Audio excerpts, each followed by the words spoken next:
Hello दोस्तों, आप सभी को स्वागत है आपके अपने चैनल टॉप सर में। दोस्तों आज हम आप लोग के लिए बायोलॉजी के पहला चैप्टर के जो कि 20 ऑब्जेक्टिव जो है इम्पोर्टेंट है, उसके साथ ही 5 जो है सब्जेक्टिव भी है जो कि बहुत ज़रूरी है। ठीक है ना।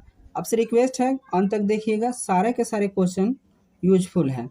ठीक है, तो चलिए शुरू करते हैं। पहला है, निर्गत किरण एक अभिलंब के बीच बना कोण को क्या कहा जाता है। निर्गत किरण जो है इसका बताइएगा। एक का सही जवाब हो जाएगा सी, निर्गत कोण कहा जाता है। ठीक है। किस लेंस के द्वारा सिर्फ काल्पनिक प्रतिबिंब बनता है। ठीक है ना, तो इसका सही जवाब हो जाएगा बी। अगला क्वेश्चन है, काल्पनिक प्रतिबिंब होता है, इसका सही जवाब हो जाएगा सीधा। अगला क्वेश्चन है, सर्च लाइट का परावर्तक सतह होता है, 4 का सही जवाब हो जाएगा बी, अवतल। अगला क्वेश्चन है, एक उत्तल लेंस की क्षमता 1 डायोप्टर है, तो उस लेंस की फोकस दूरी क्या होगा। तो 5 का सही जवाब हो जाएगा सी। अगला क्वेश्चन है, दाढ़ी बनाने में कौन सा दर्पण का उपयोग होता है। तो 6 का सही जवाब हो जाएगा सी।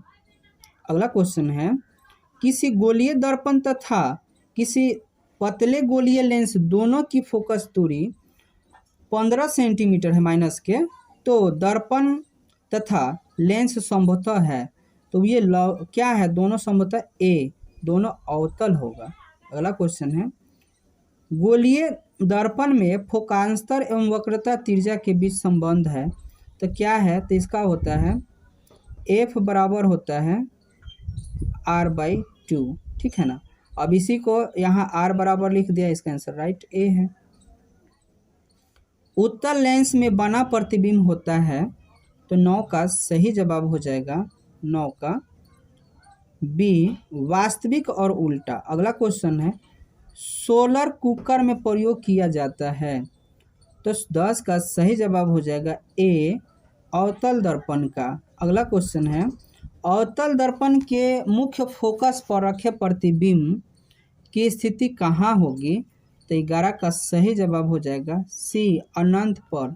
अगला क्वेश्चन है, मोटे लेंस की आवर्धन क्षमता होती है, तो 12 का सही जवाब हो जाएगा बी, अधिक होती है। अगला क्वेश्चन है, अवतल दर्पण के ध्रुव और मुख्य फोकस के बीच रखे प्रतिबिंब का प्रकृति होगी, तो 13 का सही जवाब हो जाएगा बी, आभासी एवं सीधा। अगला क्वेश्चन है, पतले लेंस के आवर्धन क्षमता होती है, तो इसका सही जवाब हो जाएगा ए, कम होती है। अगला क्वेश्चन है, अवतल लेंस को कहा जाता है, अवतल लेंस को कहा जाता है, तो 15 का सही जवाब हो जाएगा सी, अपसारी लेंस। अगला क्वेश्चन है, उत्तल लेंस को कहा जाता है, तो 16 का सही जवाब हो जाएगा ए, अभिसारी लेंस। अगला क्वेश्चन है, किसी दर्पण से हमेशा वस्तु से छोटा प्रतिबिंब प्राप्त होता है, तो 17 का सही जवाब हो जाएगा सी। अगला क्वेश्चन है, साइड मिरर के रूप में प्रयुक्त होता है, तो साइड मिरर 18 का सही जवाब हो जाएगा बी। अगला क्वेश्चन है, फोटोग्राफी कैमरा का अभिदृशक होता है, कहने का मतलब उसमें कौन सा लेंस होता है, तो 19 का है ए। अगला क्वेश्चन है, एक अवतल दर्पण की फोकस दूरी कितना है, 10 सेंटीमीटर है, तो उसका वक्रता त्रिज्या कितना होगा। तो हम लोग जानते हैं फोकस दूरी इतना है, तो क्या करना है, इसको डबल कर देना है, वक्रता त्रिज्या बताना है ना, r बराबर 2f, तो 2 गुने यहाँ पर कितना, तो 20 हो गया, इसका आंसर बी हो गया। ठीक है। देखिए अब जो है आपका सब्जेक्टिव क्वेश्चन है जो कि यहाँ पर देखते हैं। तो देखिए, प्रकाश का अपवर्तन क्या होता है, तो देखिए, और इसके नियम क्या होता है ये बताना है। ठीक है ना। देखिए, आप प्रकाश का अपवर्तन बता देते हैं आपको, समझ लीजिएगा। जब प्रकाश ना एक माध्यम से दूसरे माध्यम में जाता है तो वो दिशा परिवर्तन हो जाता है, ठीक है ना, अपनी दिशा से थोड़ा सा मुड़ जाता है, उसको प्रकाश का अपवर्तन कहा जाता है, ठीक है। और उसके नियम यहाँ पर हैं, आपके दो गो नियम हैं, प्रकाश के परिवर्तन के दो नियम हैं। आपतित किरण, अपवर्तित किरण तथा आपतन बिंदु पर अभिलंब, ये तीनों एक ही तल में होता है, ठीक है। और जब यहाँ दूसरा का है, जब एक ही, देखिए, जब एक ही रंग के प्रकाश की किरणें दो माध्यम में सीमा तल से तिछड़ी में थोड़ा सा साइड हो जाती है तो आपतन कोण की जाया अपवर्तन कोण की जाया के अनुपात का नियतांक होता है, ठीक है ना। इसको ही एस्नेल का नियम कहा जाता है।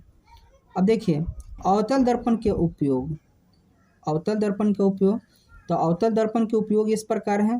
देखिए बड़े आकार के अवतल दर्पण का उपयोग जो है ऊर्जा के लिए किया जाता है। दूसरा का है अवतल दर्पण का उपयोग जो है गाड़ी के हेडलाइट, लैंप, सर्च, टॉर्च आदि में किया जाता है। उसके साथ ही जो दाढ़ी बनाने के लिए शेविंग दर्पण में किया जाता है, चाहे डॉक्टर लोग चिकित्सक जांच करने के लिए किया जाता है। अगला क्वेश्चन है उत्तल लेंस के दो उपयोग बताइए।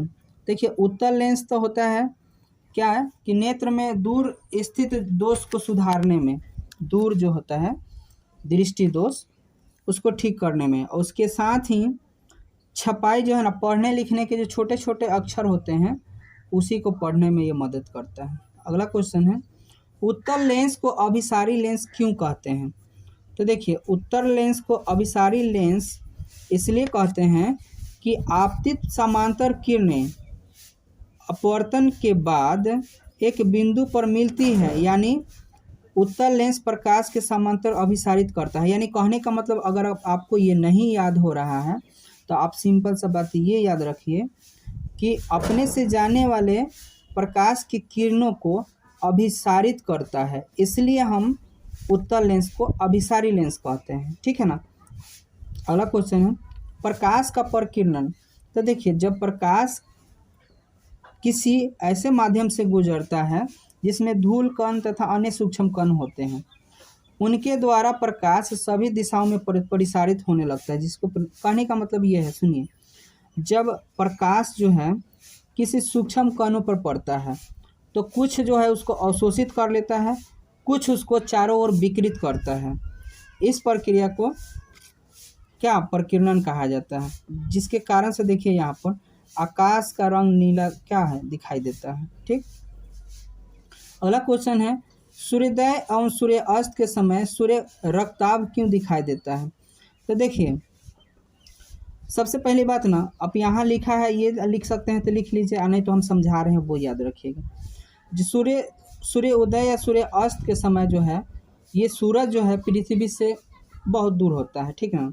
समय जैसे दोपहर के समय में होता है उसकी तुलना में सुबह शाम में बहुत दूर होता है, और उसकी जो है प्रकाश की दूरी जो है बहुत ज़्यादा तय करना पड़ता है, ठीक, बहुत ज़्यादा तय करना पड़ता है। और जो नीला रंग है उसका तरंग दैर्घ्य कम है, बाकी सभी रंगों का तरंग दैर्घ्य कम है, और लाल रंग है ना उसका तरंग दैर्घ्य ज़्यादा है। तो वहाँ से जब प्रकाश चलता है तो यहाँ तक आने में बाकी सभी का जो तरंग दैर्घ्य कम है तो वो गायब हो जाता है। लाल रंग का तरंग दैर्घ्य ज़्यादा है, वो इसीलिए हमारे आँखों तक आता है, तो हमें वो लाल दिखाई देता है, ठीक है। आप समझ गए हैं तो ये लिख लीजिएगा, ठीक है।